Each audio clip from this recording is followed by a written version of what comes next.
بسم اللہ الرحمن الرحیم۔ السلام علیکم ورحمۃ اللہ وبرکاتہ۔ نالج آف اسلام چینل میں خوش آمدید۔ محترم و مکرم مرد حضرات و خواتین، امید ہے کہ آپ لوگ خیریت سے ہوں گے۔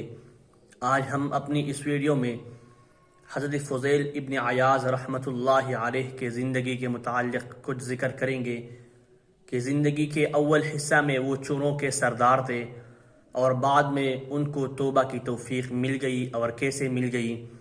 تو آگے جانے سے پہلے ایک چھوٹی سی ریکویسٹ ہے کہ آپ لوگ ہمارے چینل کو ضرور سبسکرائب کریں اور اس ویڈیو کو ضرور لائک اور شیئر کریں۔ حضرت فضیل ابن عیاض رحمۃ اللہ علیہ اپنی زندگی میں چوروں کے سردار تھے۔ بیابان میں خیمہ لگایا ہوا تھا، خوبصورت موٹا لباس اور صوف کی کلاه پہنے ہوئے اپنے خیمہ میں بیٹھے رہتے تھے۔ آپ رحمت اللہ علیہ کے احباب و اشنا تمام چور اور ڈاکو تھے۔ چرایا ہوا مال اور ڈاکہ سے لوٹا ہوا مال ان کے پاس لاتے تھے، یہی ان میں تقسیم کرتے تھے۔ ایک رات کو ایک قافلہ کہیں جا رہا تھا، اس میں ایک شخص یہ آیت کریمہ پڑھ رہا تھا، بسم اللہ الرحمن الرحیم، أَلَمْ يَأْنِ لِلَّذِينَ آمَنُوا أَن تَخْشَعَ قُلُوبُهُمْ لِذِكْرِ اللَّهِ وَمَا نَزَلَ مِنَ الْحَقِّ، جس کا ترجمہ ہے، کیا ابھی وہ وقت نہیں آیا اہل ایمان کے لیے کہ جھک جائے ان کے دل یاد الہی کے لیے اور اس سچے کلام کے لیے جو اترا ہے۔ یہ آیت مبارکہ سن کر آپ کے دل پر رقت طاری ہو گئی اور آپ کو راہ ہدایت دکھائی گئی۔ آپ رحمت اللہ علیہ نے اپنے دل سے مخاطب ہو کر کہا، کب تک تو راہ زنی کرتا رہے گا؟ کیا تو نے خدا کے حکم کو نہیں سنا؟ یہ کہتے ہی آپ نے ایک چیخ ماری اور روتے ہوئے عرض کرنے لگے، اے مولا کائنات، اب وہ وقت آ گیا ہے کہ میں توبہ کر رہا ہوں، تیرے دربار کی طرف رجوع کر رہا ہوں۔ اس طرح روتے ہوئے خیمہ سے جنگل کی راہ لی۔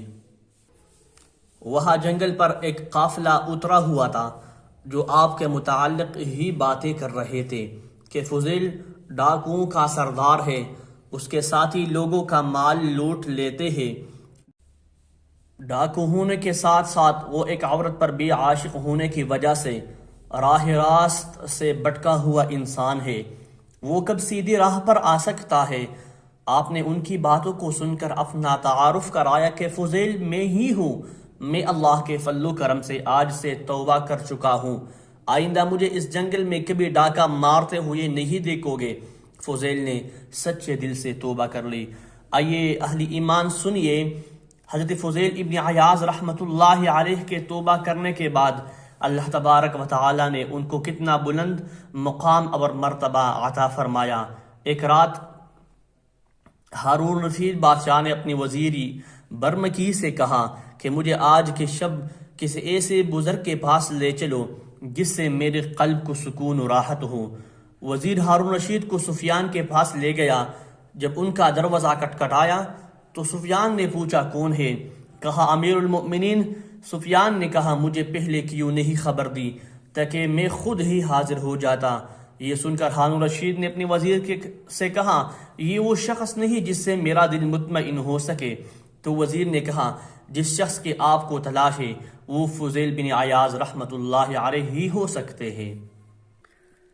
ہارون رشید بادشاہ اور اس کا وزیر جب حضرت فضیل بن عیاض رحمت اللہ علیہ کے گھر پہنچے تو آپ رحمت اللہ علیہ آیت کریمہ تلاوت کر رہے تھے، بسم اللہ الرحمن الرحیم، ام حسب الذین اجترحوا السیئات ان نجعلہم کالذین آمنوا، جس کا ترجمہ ہے، یعنی بد اعمال لوگ یہ خیال کرتے ہیں کہ ہم ان کو نیک اعمال اشخاص کے برابر مرتبہ دیں گے۔ یہ آیتیں سن کر حضرت ہارون رشید نے کہا، اگرچہ میرے لیے یہی کافی ہے لیکن پھر بھی دروازہ کھٹکھٹاؤ۔ اب وزیر نے دروازہ پر دستک دی۔ آپ نے پوچھا، کون؟ وزیر نے کہا، امیر المؤمنین۔ آپ رحمت اللہ علیہ نے فرمایا، امیر المؤمنین کو مجھ سے کیا کام اور مجھے اس سے کیا واسطہ؟ جاؤ اپنا کام کرو، میرا وقت ضائع نہ کرو۔ وزیر نے کہا، بادشاہ کی اطاعت لازم ہے۔ آپ نے فرمایا، مجھے پریشان نہ کرو، وزیر نے کہا ہم حکمن داخل ہونا چاہتے ہیں۔ آپ رحمت اللہ علیہ نے فرمایا میں اجازت تو نہیں دیتا، البتہ اگر تم شاہانہ حکم سے آنا چاہتے ہو تو میں رد نہیں کر سکتا۔ اس طرح ہارون رشید اور اس کا وزیر آپ کے پاس پہنچے تو آپ نے اپنا چراغ گل کر دیا تاکہ بادشاہ مجھے دیکھ نہ سکے۔ اسی دوران ہارون کا ہاتھ کہیں آپ کے ساتھ چھو گیا۔ آپ نے فرمایا کتنا نرم ہاتھ ہے، دوزخ کی آگ سے بچ جائے۔ یہ کہہ کر آپ پھر اپنی نماز میں مشغول ہو گئے۔ ہارون رشید بادشاہ آپ کی اس بے توجہ کے دیکھ کر رونے لگا اور عرض کیا کچھ فرمائیے۔ آپ نے فرمایا تمہارا باپ نبی کریم صلی اللہ علیہ وسلم کا چچا تھا، یعنی تم عباسیہ خاندان سے ہو۔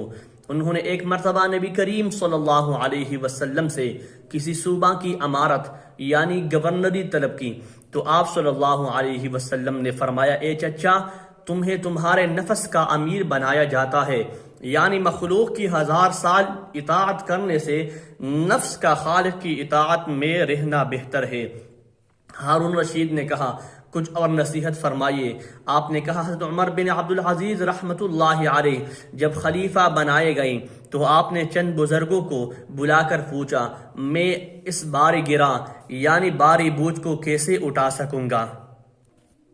ان بزرگوں نے مشورہ دیا کہ اگر تم قیامت کے عذاب سے بچنا چاہتے ہو تو ضعیف مسلمانوں کو باپ کی طرح، نوجوانوں کو بھائیوں کی طرح، چوٹوں کو بچوں کی طرح اور عورتوں کو بہنوں کی طرح سمجھو۔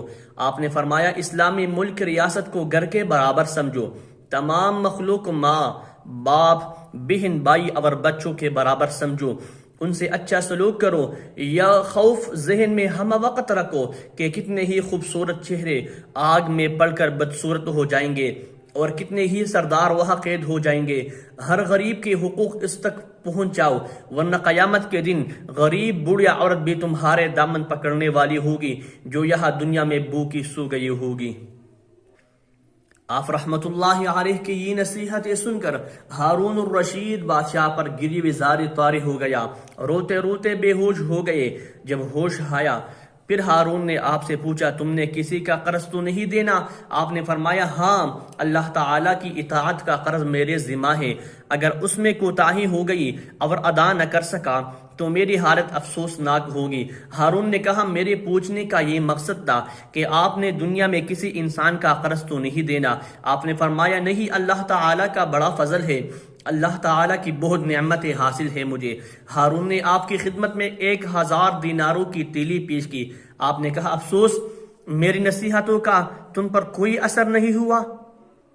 بہت غصہ سے دیناروں کی تیلی واپس کرتے ہوئے اٹھ کر کھڑے ہو گئے۔ بادشاہ اور اس کا وزیر بھی مجبوراً اٹھے۔ آپ رحمت اللہ علیہ نے دروازہ بند کر دیا۔ ہارون نے وزیر سے کہا واقعی فضیل بن عیاض اللہ تعالیٰ کے بہت بڑے ولی ہے۔ سبحان اللہ، یہ فضیل بن عیاض ایک عورت کا عاشق، تمام مال دولت اور راتیں اس پر قربان کرنے والا، ڈاکو، راہزن، چور، لٹیرا، ڈاکو کا سردار، لیکن توبہ کرنے سے اپنے گناہوں پر نادم ہونے، گناہوں کو چھوڑنے اور آئندہ گناہ نہ کرنے کے عزم اور مضبوط ارادہ سے ولایت کے بہت بلند مقام پر فائز ہو گیا۔ اللہ تبارک و تعالی تمام گناہ گاران اہل اسلام کو سچے دل سے توبہ کرنے کی توفیق عطا فرمائے اور تمام اہل اسلام کو اپنے خصوصی فضل و کرم سے نوازے۔ اللہ تبارک و تعالی ہم سب کو عمل کرنے کی توفیق عطا فرمائے۔ آمین والسلام۔